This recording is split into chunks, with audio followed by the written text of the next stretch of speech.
Hey, in November, we explored the evolution of work-life integration, where we've been and where we're going. The big takeaway, when individuals and organizations can increase the time and energy we have for care, and when we do this, it increases our collective well-being at every level of society. In January, we're going to explore how this can be applied to all different kinds of families: LGBTQ families, single parent families, multi-generational households. But today we're going to explore how we can apply these ideas to two-parent households and how doing this helps promote gender equity and helps families get off the gerbil wheel of life. To get us started, I've asked Bridget Schulte to help us be inspired by the Iceland experiment.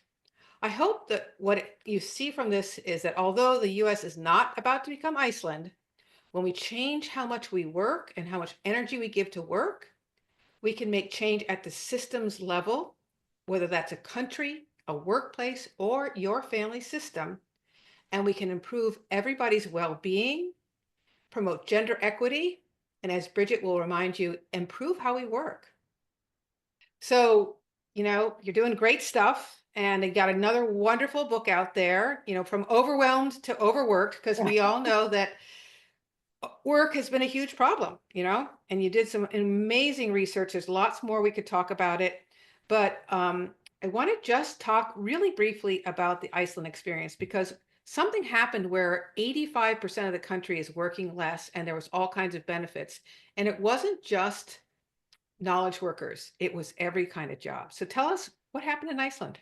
Yeah, so I think it's really important for people in the United States to remember um, Iceland was a latecomer compared to other Nordic countries. It still had very long work hours. It didn't have a 40-hour work week until like the 1970s. It had a tradition of like herring fishery and hard work, meaning, giving you a sense of meaning, very much like the United States. And then really what happened was in the global banking meltdown of 2008, everything, the country went bankrupt. And it was almost like this catastrophe created this opening for people Hmm. to really rethink how to do things. They lost trust in their leaders and their institutions. And there was a big conversation around how much they worked and feelings of stress and gender equality, and really looking at why do we use GDP as the measure of health and wealth and success. And so they began to join this sort of growing movement of well-being economy governments. And they thought, how do we measure and put human well-being and planetary well-being, the environment, at the center of how we measure how we're successful? And so then shorter work hours became a big part of that push. And when they wanted to move to shorter work hours, they started with small experiments in the city of Reykjavik, and then they moved more nationally. They had control groups, they gathered data, and they had two things that they really wanted to explore. Could it improve well-being, human well-being, and reduce stress? And more importantly, could it improve gender equality? If men started working fewer hours at paid work, would they then become more involved in the unpaid work of care and home? And I spoke with one of the architects who was very worried. She said, we didn't know. If we gave men more time, would they just go to the gym? They were really worried about that. And then what's happened, what the research shows, because they've been tracking the data, is that that's exactly what happened. Men became much more involved in their families. Relationships really changed. I spoke with one police officer, a detective, who said, before this change, I didn't know what my kids' sizes were. And now I'm the Hmm. one that buys their new clothes, Wow. Hmm. which is a really, that's something that's sort of part of the mental load that mostly women take on. And I think what's also really important is as I spoke with different organizations, and I spoke with, knowledge workers, fish processing plants, police officers, nurses, childcare workers, and all of them, they all had to go through their own processes to try to figure out how do we do the same amount of work in fewer hours for the same pay. So they really had to completely rethink how they did their work, and they got away with a presence culture. They got away with busyness culture, and they really focused on, they had to get really clear on what the priorities were and then re-engineer their processes. So they found that their work became more effective. They were able to, It's reminding me of Alex Pang's book, yes, Shorter, yes, because he really outlines in that book in order to go to a 4-day work week and still pay everybody the same thing, that's exactly what they had to do. Yeah, Yes. I get it. And everybody, they did different things. It's like there's no one size fits all. It's very much what your organization is, what your business is, how you create value. So some people, they work shorter work hours every day. Some people take one day off every other week. Some people work a short day, one day a week. It's all different and they all Yeah. coordinate. So it's very intentional. It's a real process. And when they were implementing it, what they did is they had weekly meetings with middle managers. So they found Hmm. they needed leadership buy-in and then training of middle managers. But you know what was fascinating is that when men's paid work hours came down, many women had been working what was considered part-time because of their care responsibilities. And so a shorter work hours now means more of them are working full-time. And so there's more gender equality at paid work, which will then increase women's economic independence, their pensions, their retirement over a lifetime, and there's more gender equality at home. So, Yeah. you know, it's a really inspiring story that isn't just, you know, it doesn't have to only happen in Iceland. These are lessons that any country, that any organization, any family can learn. Yeah, yeah. And again, we want more organizations to do this. We'd love our whole country to be thinking this way. And thanks for underscoring. This is something that we can start doing today. And if you listen in, you're going to hear a bunch of dads who've done this. They've basically said, I can think about how to do my work in a way where I have time and energy for care. And so this whole idea that we can start experimenting right now in our family systems, that in fact, for 25 years, we've been supporting families to think this way. Bridget, thank you so much for sharing that great moment of your wonderful book. Tell everybody the name of your book again. It's a great book. I really enjoyed reading it. Tell us again. Well, thank you so much. It's called Overwork, like we're done, transforming the daily grind and the quest for a better life. And it follows different change agents and different change strategies. We're really trying to change the way we think about, organize, and actually do our work so that we can live Wow. better lives. Yeah, and you've done just that. Thanks so much. Thank you. All right, to get us started, we actually asked another special guest to join us. His name is Joe Gajunas. He is an award-winning journalist, host, and director, bringing his storytelling experience to TV. His show, Grown Up Dad, is a PBS documentary series about the evolving role of parenthood through the father's perspective. In his pilot episode, he travels to Australia and discusses the rise of Bluey while parenting his son. A full season of 5 episodes will air around Father's Day 2025, including topics like screen time challenges, masculinity, friendship, and mental health. So let's get Joe Gajunas on.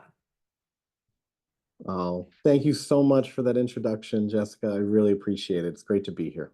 Oh my goodness. Well, when I heard about your show, I quickly went on and watched the whole thing. In fact, I have to admit, I watched it more than once. It Oh, thank really, you. I'm really oh, glad you liked it. It really made me happy.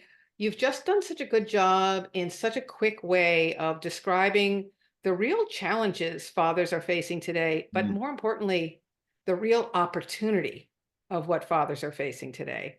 And you've done it without making the generations before them feel bad. We were all in a social construct and doing things in a certain way, and that we've got lots more opportunity to think differently today.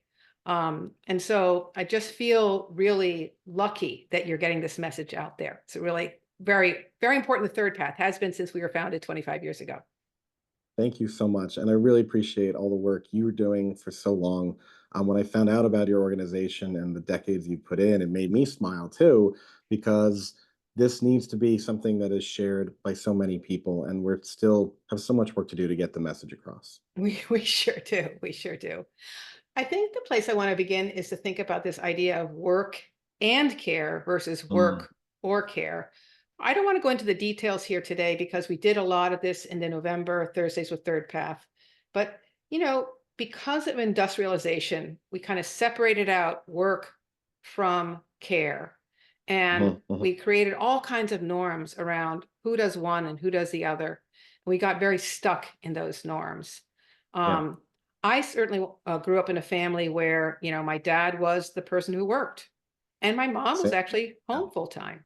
Mm, And I think that generations probably changed to who you grew up with, and who some of the fathers that we were going to introduce a little bit later grew up with. Um, I want to talk a little bit about what that meant for me growing up in that family. And I want to hear if you want to share what you learned from your family system too, because I think that shapes our ability to imagine what we want going forward. Um, so for me, I think what I saw was my father being extremely successful at work. I mean, he really was quite successful. Um, he did that because my mom also created lots of time for us. Mm. Um, and so he didn't have to worry about family. That was something my mom did. My mom also was very active in the community, did a lot of amazing, volunteer work. Um, and so what I experienced growing up was somebody who was successful at work and somebody who created lots of space for care Mm. for us as a family, care for the community. And I think what happened literally while I was at college is I said to myself, I want both those things. How do I do both those things? And I literally did a senior thesis exploring that topic. And that Really? became, yep, Oh, I that didn't know became that. that became the birth of this Yeah. seed of Third Path Institute.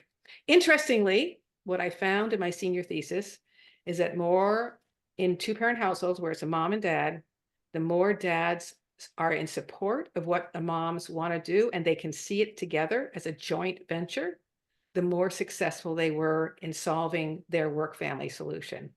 So this goes way back for me. Um, but I think what I'm trying to say is my mom's role in care shaped my goal to fight the way the world was going, which was just all about work. And Mm. instead to say care is important too. Yeah. How about you? What happened for you and how did it shape you? Mm.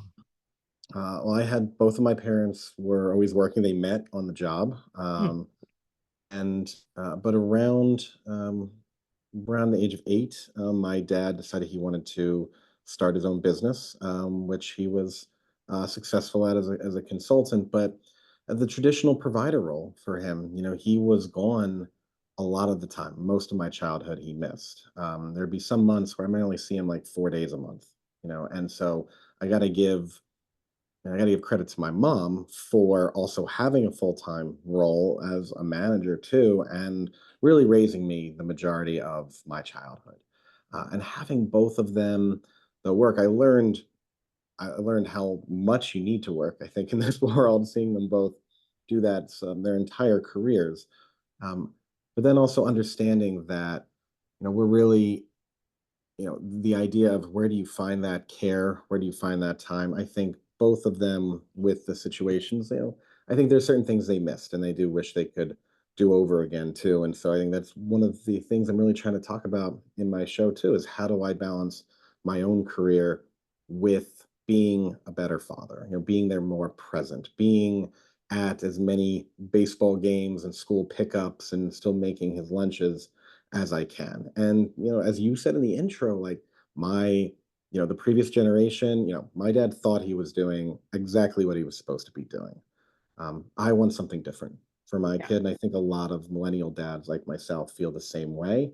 And so that's why really one of the main reasons I made this show. It's because I Yeah. want us to figure out how to get our kids to thrive and also find the joy in parenting, being a father, because no one ever told me the great parts about being a parent. No one told me how much I would love being a father. Those messages never got to me until I became a father myself. And I'm like, why has no one told me this? Why is no one talking about it? And so that's really what I want to do with the show, is help people find that joy and also figure out how to do this a little bit better, because I feel like we're on our own too much and we don't have to be. We Yeah. really can share so much knowledge together. Yeah. In fact, I want to talk about that exact thing around feeling like it's just hard to figure this out. I feel like a lot of it, and the joy, the importance of joy, because I think a Mhm. lot of us feel like this was something that came up a long time ago, and some of the families we worked with, they feel like they're on this gerbil wheel Yeah. where, it's like I go to work early on Monday, I get home just in time for the witching hour to get the kids fed and to bed, and then I go back to work on Tuesday and I do this every day until the weekend, and then I get all the errands done that we couldn't get done during the week, done on the weekends. And then guess what? It's Monday again. Yeah. And so what I want to talk about today, and what you're going to see as a listener, look, is that we've really created an amazing community at ThirdPath of parents who are doing it differently. And so there really are some ways for us to learn from each other and say, huh, I can get off the gerbil wheel of life. And clearly part of the answer, Joe, is what you're doing. It's because fathers want to get involved with getting off the gerbil wheel of life too. And so when we have all genders who want to stop this craziness, we can start creating solutions that are much better. I want to tell you one quick thing we're not going to go into today. In November's event, we talked about how some leaders are even inventing workplaces that address this exact issue.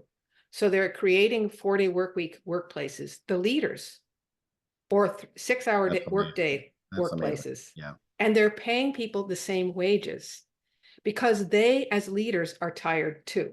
And so again, we're not going to talk a lot about this today, but there's a way of really thinking big about these ideas where we can say it's no longer work and work, it's work and care, and we can have Right. work and care both happen. You know, even in my own business, so I have a production studio in Philadelphia, and everyone has some sort of hybrid schedule. They're working from home, for part of their time too. They have to, because there's so much we have to get done. And even just being like, yeah, throw a load of laundry in right before the next meeting is something that's so valuable to us. And we need to find that time, because it is so hard to get everything done during the week anymore with Yeah. just the traditional 9 to 5.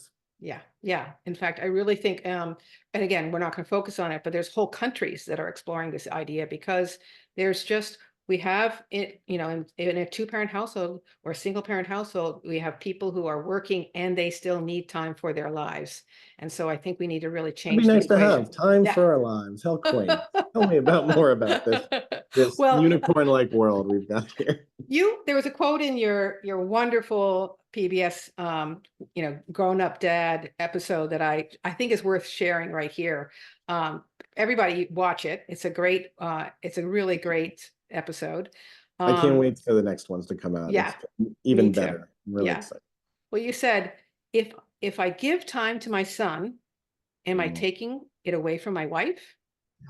If I give it to my wife, am I not giving it to my job? If I give it to my job, am I not giving it to my family? That's the dilemma. That's the gerbil wheel of life. And what I Well, hope we're going to do next, I want to hear any last thoughts before I introduce I, them, is show a couple dads who've been pushing back at this, not because they have it all solved, but because they've been pushing back to try to think differently. well, I'm actually really glad you brought up that quote. I didn't know you were going to say that. What's ironic about that particular line is one of the viewers who watched the show talked to me afterward, and they said, "You missed a part. You didn't include yourself and time for you in any of that." And I was like, "Oh my gosh, like that's how we feel as dads. We're always trying to do stuff for someone else, and we don't even have time for ourselves, to the point where I didn't even mention that I feel guilty about not giving myself any time for self-care. It's always about someone else."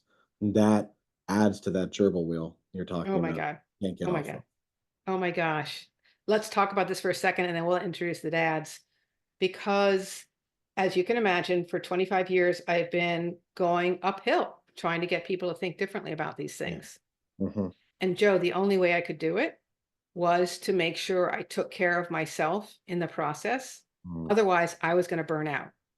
I knew I had an important message for the world, and I couldn't keep on being a champion for that message if I didn't take care of myself. So thank you for raising that point.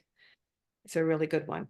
Well, I don't have the answer. I'm just saying it was brought to my attention. I'm like, "Oh, I need to work on that." Yeah. Yeah, yeah. Well, and there might be stages of parenthood when that's more or less challenging. In fact, when I Mhm. introduce the dads, they, have pretty young kids at home, and there's certain stages of parenthood where it's a little bit more challenging to try to figure out work, Yeah.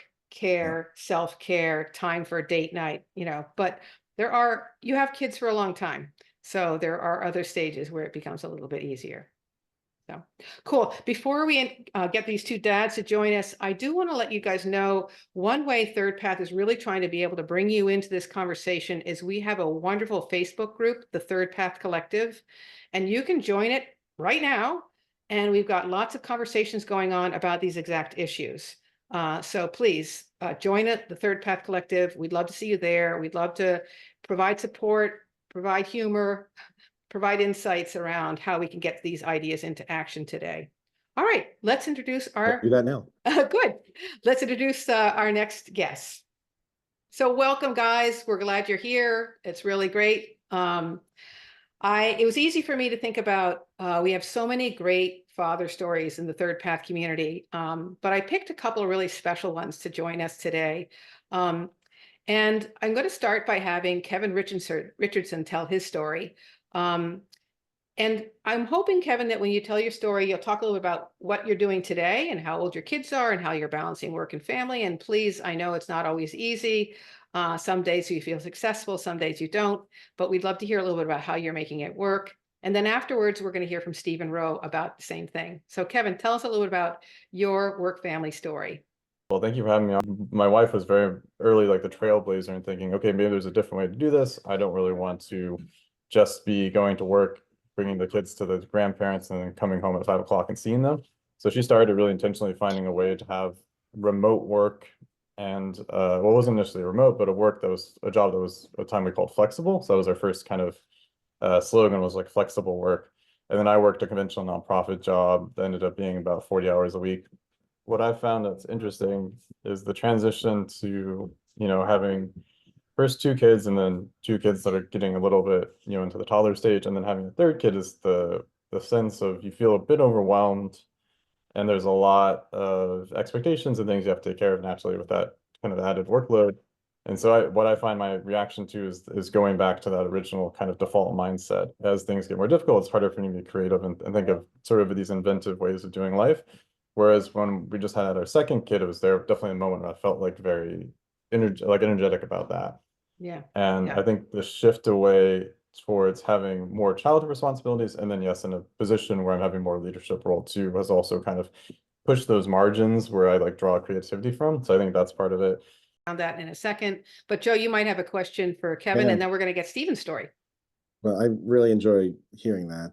Thank you for sharing, Kevin. I think what's neat to me about these kinds of relationships, how did you and your wife even have this conversation and kind of figure this out? Because it's not the normal thing, and it's so special when it does end up working. I'm curious if you remember how you guys even talked about this and figured out this is what we need to do.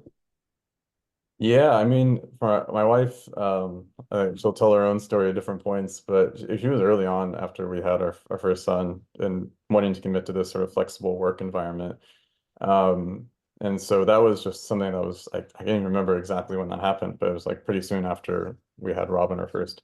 For me, it was a much longer process, and I think the conversation that emerged was, a lot of it came back to the travel idea. We'd both been in grad school together, and part of that was really enjoying travel. And so that became kind of the launch point for me, was once we had our second child, oh, maybe we could do some traveling. That'd be cool. How would we make that work?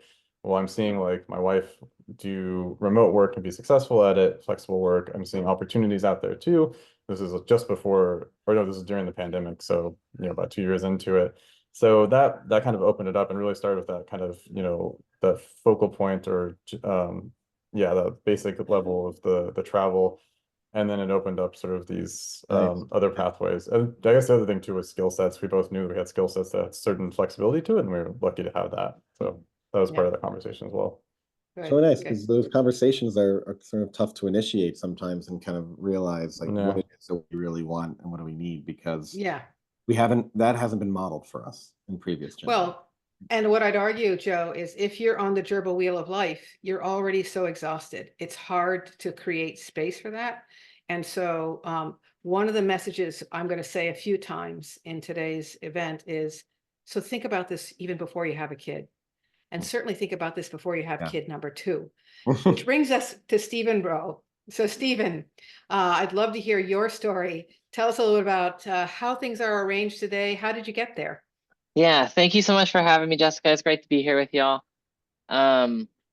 I have probably a few bullet points of things right now. The current arrangement for my job, I'm a minister. I'm in a grad school program to be a social worker. I'm an entrepreneur in the process of like starting a business with some friends. And a lot of that has come from the desire of just wanting to be present at home. And I want to be able to give my best attention and my best energy to my family. Even prior to having our child, I had to work a lot on my relationship with my work and realizing that even in my marriage, I was still giving my best energy to my job, to the detriment of everything all the time. So even though that language sounded a little dramatic, it just highlights the seriousness of like, I want to be able to give my best energy to the people who are most important to me. And that means like work needs to take its appropriate place and family needs to take its appropriate place. Um, yeah, I've been in conversations with some friends, and particularly some like mom friends that are more connected to my wife, and I'll hear things through the grapevine of like, oh my gosh, like my husband isn't around, he's just like mowing the grass all day, and like finding like small ways to sort of cope with the major adjustment to parenting, but doing so in a way where their partner feels unsupported or feels like they are in the floating off in the background somewhere.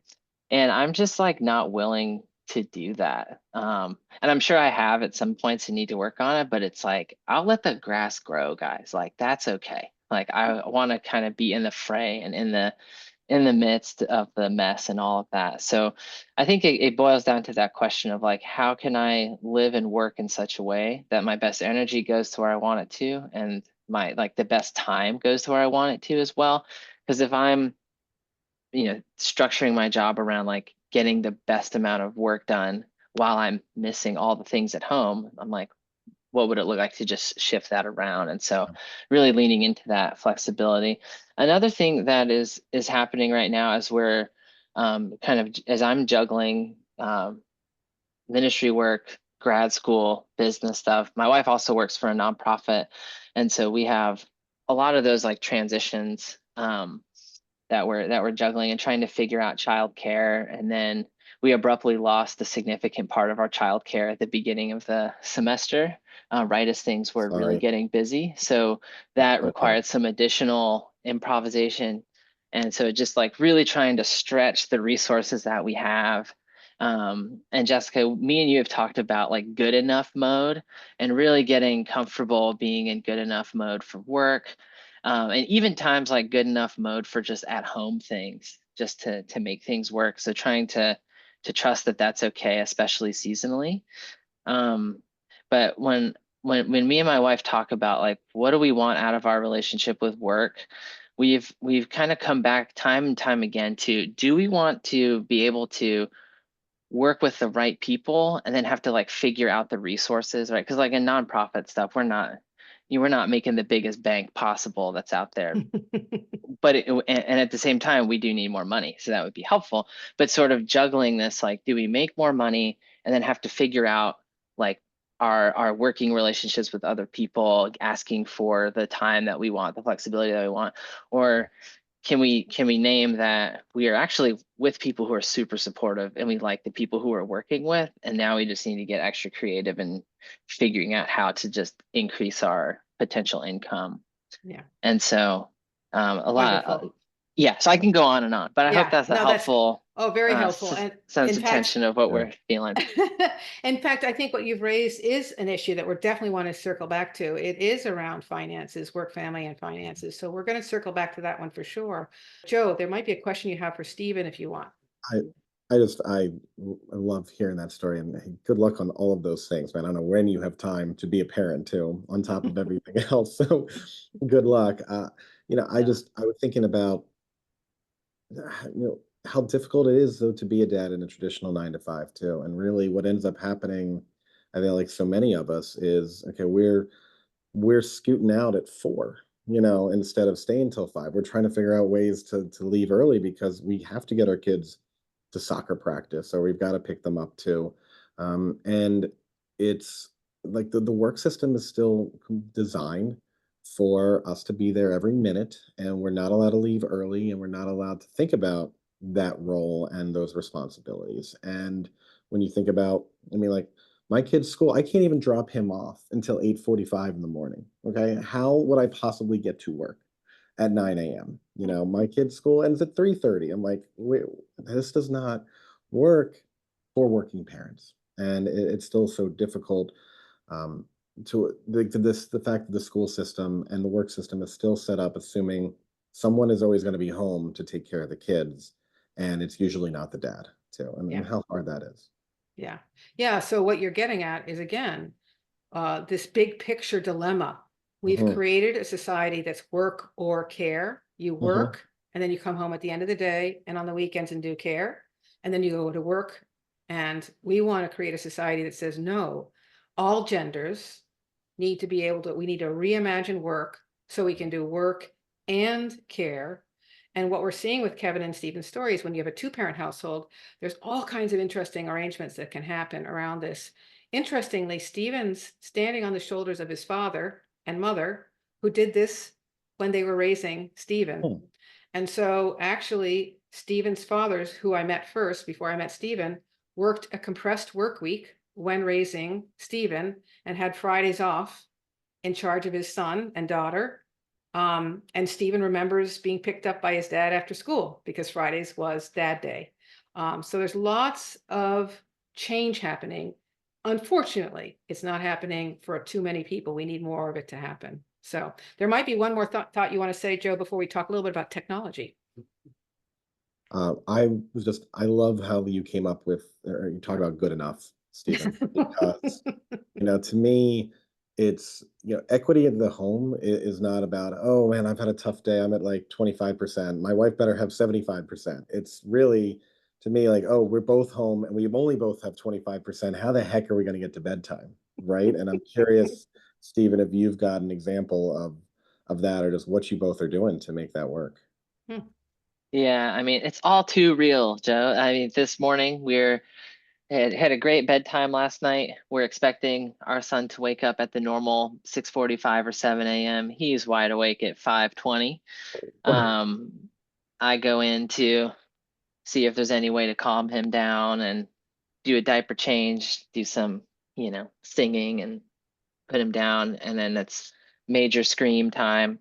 And I was just like, oh no. And then my wife was like, all right, I'm going to try now. She did that. And so it's just this back and forth of like, well, that didn't work and that didn't work and that didn't work. In terms of ways that we try to just like manage the energy, um, I think trying to get dinner together is usually super helpful, because then we can, after dinner it's like team break, and then like someone will go with him to the bath, some will clean up, and the best thing is like when he can go down and then like the kitchen isn't like a huge mess afterward. But Yeah. then when it is, trying to integrate things that still make that more life-giving. So I will listen to a podcast that is completely innocuous and not educational at all and just purely entertaining while I'm cleaning up all the mess. And so it's and the equivalent of that for Jessica too. Yeah. Nice. Wonderful. One of the best Instagram stories I saw recently is before a family goes on a trip, the husband and the wife, they just look at each other and they just look at each other's eyes and they're like, we're on the same team. Okay, like you got to say that to each other sometimes. So Yeah. I like Yeah. your break, like team. Like Yeah. Yeah. you got to remember that. Like Yeah.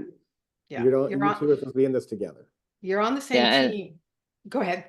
I was gonna say, and sometimes I think I'll ask the question, or we'll ask the question a lot of like, okay, what do you actually need this evening? Like in this magical Great two and a question. half hours before we go to bed, or 3 hours, and then we're like, oh no, how did it become midnight already? But in the time where we have some actual time to just be a individual human or be a couple, it's like, what do you need out of this time? And sometimes it's purely logistical of like, I need to take a shower, I need to send 2 more emails, and I would love to watch an episode of the Great British Baking Show. And like, and it's like, okay, great. Like, what can I do to make that happen if, and vice versa. And sort of just that like, yeah, it's very mundane, but important Oh. planning in that. It's the Great question. everyday that adds up to be the potential of a positive experience, or the everyday that adds up to the potential of being a negative experience. And Kevin, I know you and Lindsay do a great job of really kind of supporting each other to think about this. I do want to talk about technology a little bit because I think it comes back to self-care. And I want to tell a really short story. because I think it's just so interesting. One thing we saw a pattern in the ThirdPath community were these leaders who actually turned off work when they went on vacation. There was a leader I know who joined an organization and noticed everybody was still working on the weekends, and she made it the norm. We're not working on weekends. This is a time for you to take a break. And she said it with her team as the norm, that people needed time to restore and recover. And so what we're seeing is that you can work anywhere all the time. Instead, what we are starting to see from these really wonderful integrated leaders is they said, no, I'm not working everywhere all the time. I'm taking a break. I am recharging. I'm finding ways to recharge. So this very short story is my husband had to figure this out too. He saw me taking vacations and turning off work. He didn't know he could do that. He has two of the bigger jobs at this one organization, he and this other guy, Paul, and he felt like he had to be on call for Paul while he was on vacation. And so we came up with an experiment. We said, hey, give Paul my cell phone. If he needs you, he'll call me. And you can turn off work for this week. See what it's like. Guess what? Paul never called my husband. And my husband learned, oh, I can take a break. I can do self-care. And so I think there is a bit of a mindset back to what Kevin was talking about. And Kevin, I don't know if this, resonates with you. It is a bit of a mindset for maybe even more men than women, but I think women just as much as men sometimes today, that work doesn't, like Stephen said, it doesn't have to have all of our energy. And we need to start getting clear about what boundary do we want to set so that we can restore, recover, take care of ourselves. And again, you don't have to have an answer right off the top of your head, Kevin, but I just think about, how technology can make this difficult too, because we can work everywhere all the time too. Any thoughts about that, Kevin? Yeah, I think the double-edged sword of technology is by and large a pretty big truism for nowadays. I don't know if it's really double anymore. One side might have a bigger edge now as we get closer to get more engaged in our technological devices. From the perspective of being a parent, for me, it's definitely like a mindset of how do you turn the brain off and focus on things if you're stressed out about something. If I'm not stressed out, it's pretty easy for me to make that transition. But if I get stressed out or excited really about something at work, then that kind of switch in mindset is difficult. Unfortunately, I don't find the technology interfering with that transition. What I find it interfering with is the effect of technology used for work just on your mind in general during the day, and that how that kind of then influences your post-work day and your weekends. And I think just being that kind of scrambling around with different technological devices, and now within those devices, you have like your email, your project management software. Usually you have some other, interfaces that you go with, and this is kind of going back and forth between things. And I think that that sort of attention overload mixed with like, desire to do deep work for me, when happens when I go back home, well, usually I'm oftentimes working from home, but transition to home, I think what happens is you kind of start to crave certain things, like wanting to make the kids as easy to do as some of your simpler tasks, right? We can just check it off and like get it done. Or like maybe that's something that applies to like the dishes, right? Getting that done and getting that checked off is like checking off that easy task and so forth. And then sometimes I also crave that sort of like deeper time where you're like not where you're focused and you're with the kids, kind of like a deep work time as well. So I think I see like this weird like mirroring of how my mind works at work with how it is at home. And I think those technological influences are very strange to me. And so forth, especially the good thing is I cut out most of my social media, so I don't really have anymore. I didn't choose to. I accidentally got locked out of Instagram and I broke a phone, and that was the only way to get back into it. So I can't get back to Facebook or Instagram. So now I only have Twitter, and Twitter is horrible. So, so I'm in a good place with that. It should Yeah, be a so but bumper I sticker. haven't. Twitter is horrible. Just don't use it. Twitter or X is horrible, which X then is becomes what are you horrible. talking about? You fill in the blank. It's horrible. But yeah, I mean, and I won't go on any longer, but I just think, yeah, that's it. It's less of an issue for me of like, oh, I have to always be available to work, and more of the kind of the way technologies affect my brain and how that happens. It sure Yeah. translates to home. No, I thank you for that too. And again, we're going to have to skip ahead to the next topic about finances in a second. But, just from that perspective, one of the things that came up in the November call was how parenting is a different kind of engagement. It's a playful, creative, spontaneous engagement, and work is a structured, getting it done engagement, and how to help our brains have the energy for both, and how actually both, I would argue, help us be better in both arenas, and so it's interesting that, you're noticing this, because this is something we all need to get smarter around. This one particular person on the November call talked about how they are now practicing Shabbat on Saturday as a way to kind of just turn everything off and get present. So I'm sure there's more stories you could add around this, both Joe and Stephen, but I'm watching the clock and I want to make sure we don't take too much time to get through all these different important topics. Let's talk about work-family balance and finances. I do think this is a place where it can get tricky for men in particular, although I think moms can get caught up in this one too. But because the role of dads was so connected to being provider, I do think there are some scripts inside of fathers' heads around how this all plays out. I think I'm going to start with Kevin, then hear from Stephen, and then hear from Joe. Kevin, you guys have really thought creatively around how to keep costs down. Would you share a few of those? And then I want to hear from Stephen. Yeah, well, my wife tries to keep me off Amazon from buying stuff. That's the main strategy. I think there's some others. Yeah, exactly. But no, I think a lot of it, my wife has always had a very, she's really good at sort of being careful of money. And I'm also one who's never really desired a ton of really expensive stuff or to really spend a lot of money. So I think for us, when we started the travel thing and started doing sort of remote and flexible work, the underlying kind of logic was that we were okay with having less money and having more time, and we're okay with like having conditions that were, I think, didn't have to always have new clothes, didn't always have to have the nicest, um, situation. We didn't always have, when we weren't sort of committed to like buying a house. That's something we haven't done yet. We've sort of avoided that over the years. Part of that was an extension of the poverty mindset of being in graduate school, but I think it's also served us well. But yeah, to kind of cap it off, I do find myself shifting back now that we have a third kid, and now that we're in a slightly different part of our lives. We've always been good about saving money for retirement, even when we had sort of lower incomes.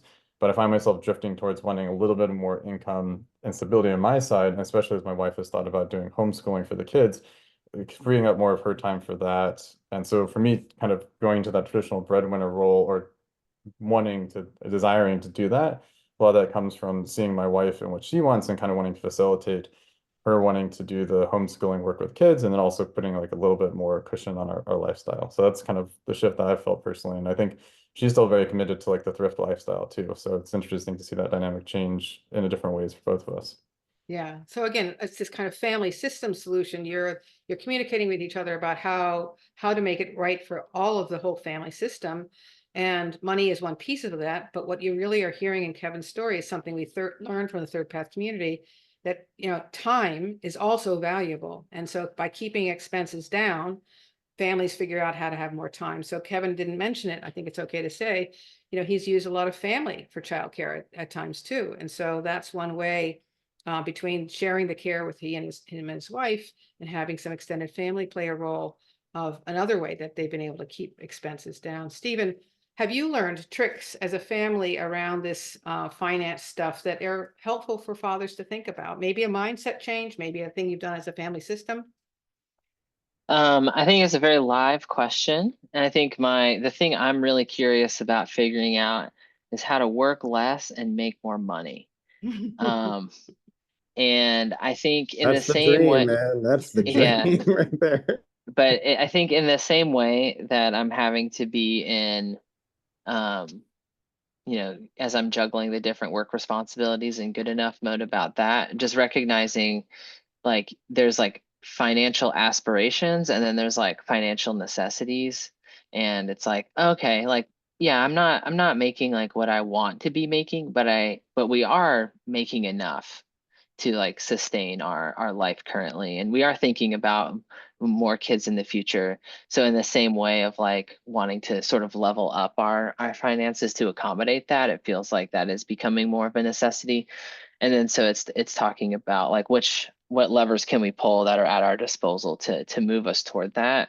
But then also having that value of like, we really do want good work life things, and we'll take the inconvenience of needing to find some money probably over the inconvenience of having no time or flexibility or not liking the people we work with, et cetera.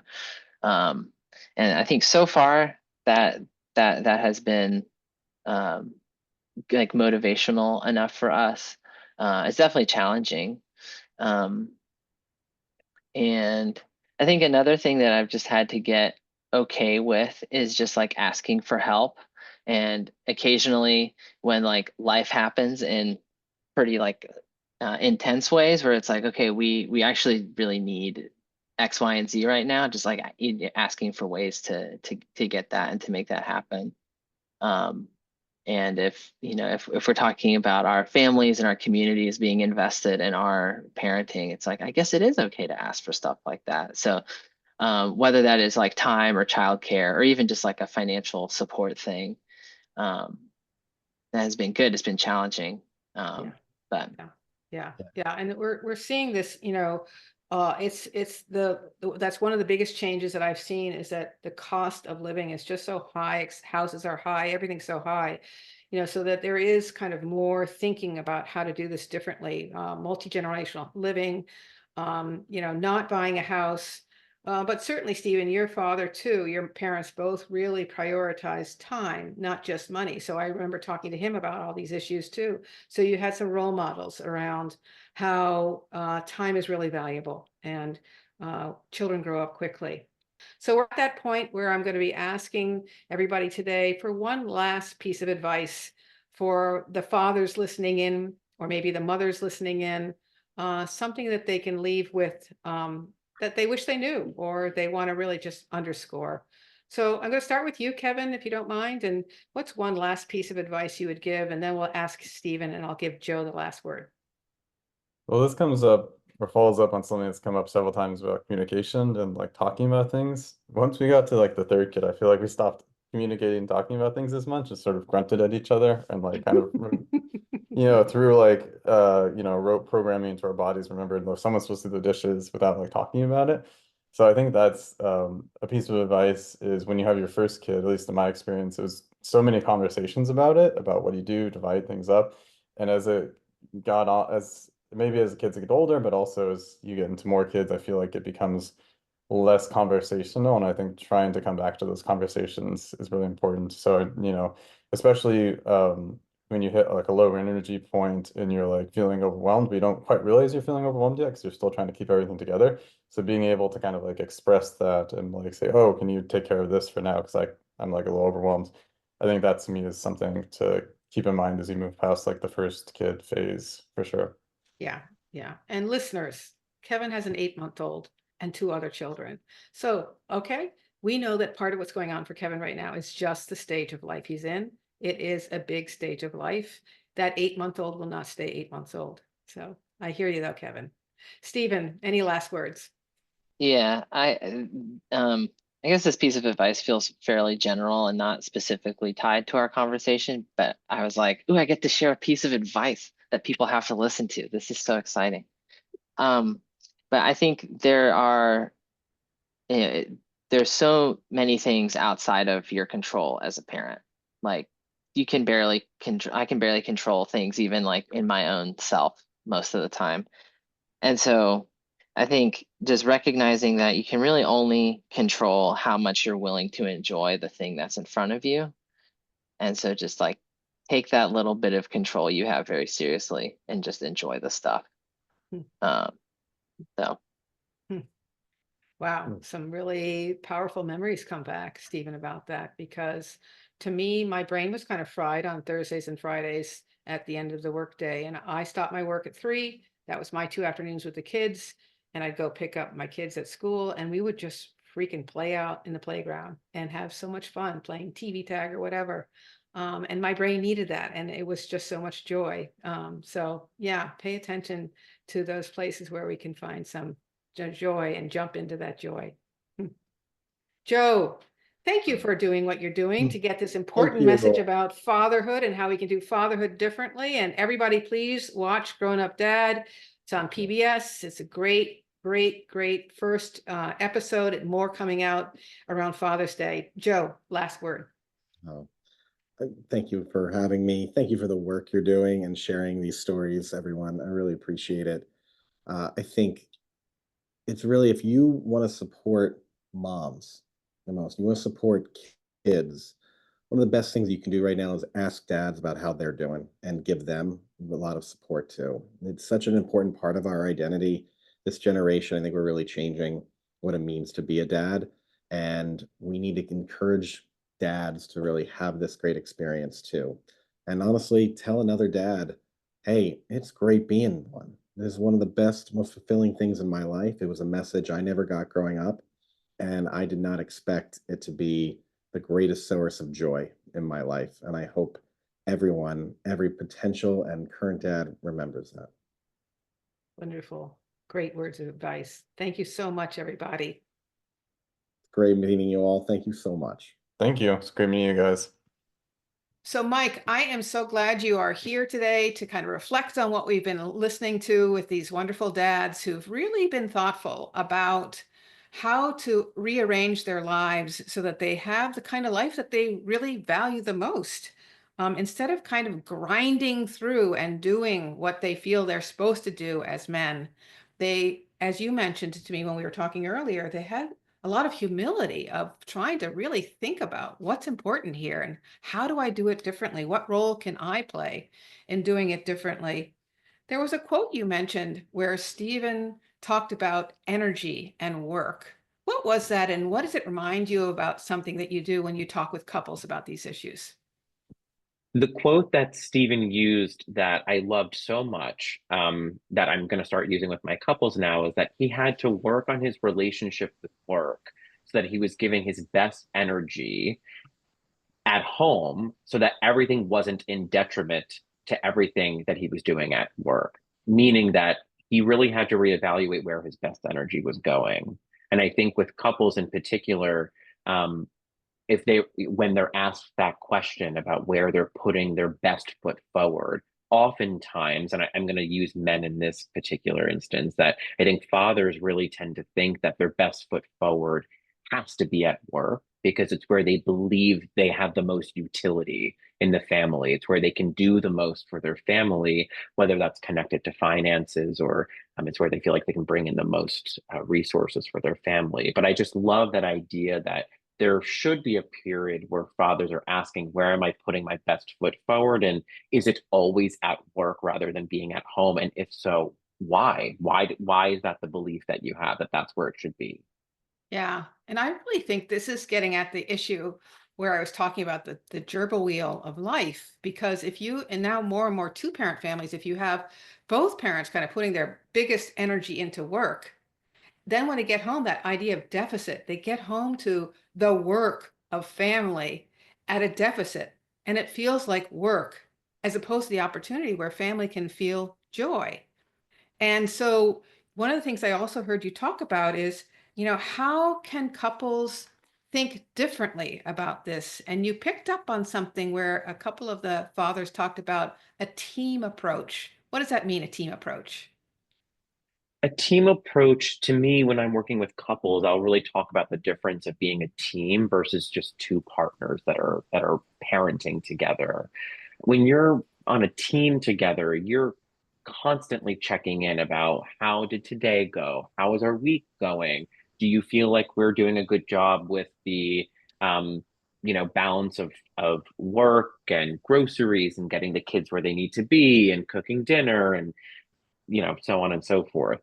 Whereas two partners are kind of just flying by the seat of their pants, putting things together. And again, sometimes life throws us in that direction, but I think it's very, you have a higher rate of success and enjoyment and fulfillment in parenting together when you're on a team, because you're actually both trying to check in to make sure you're actually enjoying the process rather than just coming up for air in between, the cacophony of things that you have to do from day to day. And it just ensures that you're both actually checking off at the end of the day, like, yeah, I'm okay. I'm doing, today was good. I had this moment with our kids, or I had this moment where I went for a walk, and rather than just hoping that like we're both enjoying our work or life or home or so on and so forth. Yeah, yeah. Again, it's this wonderful description of how a team can be this resource to each other to kind of keep on righting the ship to go in the right direction. And one of the things we talked about where this can go off track, especially for dads, but not only for dads, is finances. How does that play out for, let's start with dads. How does finances continue a problem or open up an opportunity for couples? I think something that I find for a lot of dads is that they have this core belief, which is a cognitive therapy term, that's shaped, early on in life by watching either their fathers or other parents, or looking at a kind of a male-dominated economy. Is that they have this belief that their utility in the partnership is to financially provide.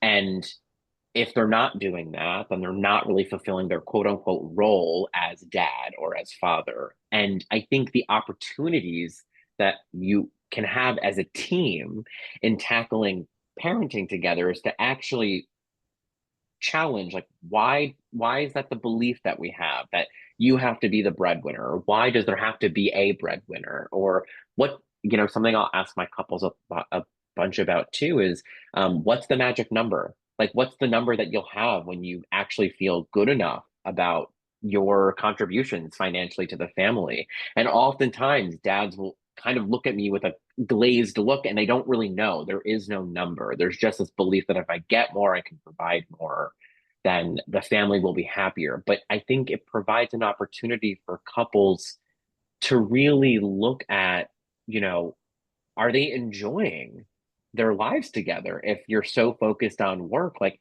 how much are you actually enjoying your time together?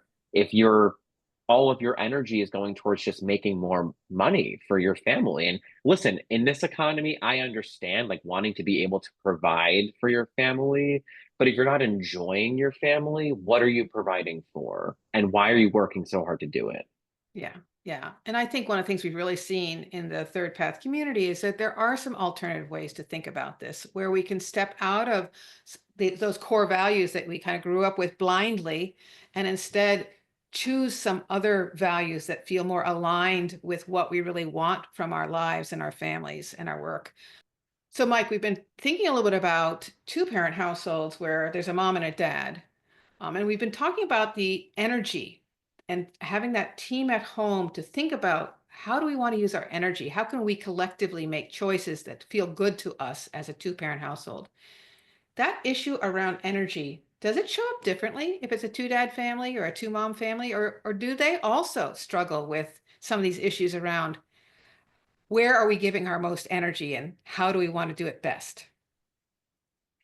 I think for the most part, that shared emotional, psychological energy, sharing the mental load is, I think that's pretty universal across couples that I work with. And I work with a lot of queer couples and a lot of people in the LGBTQ community, trans couples. I mean, this is pretty similar because it's a human experience that, we have a finite amount of energy that we are able to give. And when we are looking at, I like to view it in percentages because I'm the son of an accountant.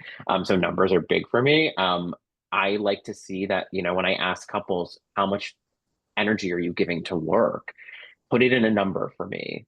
How much energy do you feel like you're giving to family? Put it in a number for me. I'll sometimes even have couples draw out like a pie chart and like try to divide up where they really feel like their energy is going.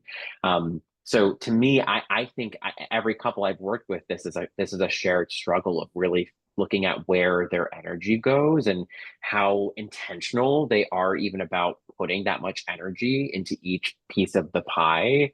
But I think it provides a really wonderful conversation for couples to reassess, like, are we happy with where that much energy goes? Is that what we signed on for when we decided to become parents? Is that what we decided to, is this what we signed on for when we began our relationship? Is this what I wanted for our relationship? And oftentimes it's not, because life happens and we lose, a little bit of control over our everyday lives. But it's important to be mindful that you have a finite amount of energy. I always say you can't pour from an empty cup. So if you're not thinking about how much is left in your cup and you're not refilling it, more importantly, you're probably not doing the best at home parenting work and really best family work that you could be doing. Yeah, that is such good advice. Hey, you guys have been listening to Mike Mangino. He's one of the amazing couples counselors who's part of the Third Path Network, because we know that if you're trying to figure out how to set up a work family solution that works best for you, you're going to need some support like you can get from somebody like Mike Mangino. So, Mike, there's that moment in time when couples are struggling and they're trying to figure out, how to make a better solution. What are you seeing in a couple where it's that time to reach out for an expert? What's a good sign that it's time to get some expert help? I think the number one sign is that there is a kind of circuitous conversation that two parents find themselves in over and over and over again. This might happen for any couple, but I think it's when you start to notice that there is this hovering frustration, upset that isn't getting healed by something really changing or getting fixed in the way that you're trying to solve the problem. And the easiest anecdote that I can use that I think works really well is your car has to have its tires replaced every so many thousand miles, and you still get in your car because you need to use the car. Like, it's the thing that keeps you safe on the road. So if you're going to take care of a car and take it in for checkups and tune-ups and get the tires replaced, every couple is going to need to have tune-ups every once in a while. It does not mean there's something inherently wrong with you as a pair. It does not mean that there's something that you're headed for doom. It just means that sometimes things that worked at one point don't work anymore, and that's okay. We just have to find a different way forward that actually works with what's going on in your life right now. Yeah. Yeah. Thank you, Mike. Actually, you're reminding me that, Jeff and I, 33 years of happy marriage, having struggles at definitely different times, and definitely reached out to get some expert advice at different times to help us through those struggles. So thank you for the work you do and helping couples think bigger about what's possible around work and family. Thanks for listening in, everybody. Want more ideas and support? Look for lots of free resources on our website, or continue today's conversation on our Facebook group, the Third Path Collective, or follow us on social media. As you can see, our nonprofit has been successfully growing an inspiring community of role models and change agents. Help us expand our reach and support these free resources by making a donation today through our website.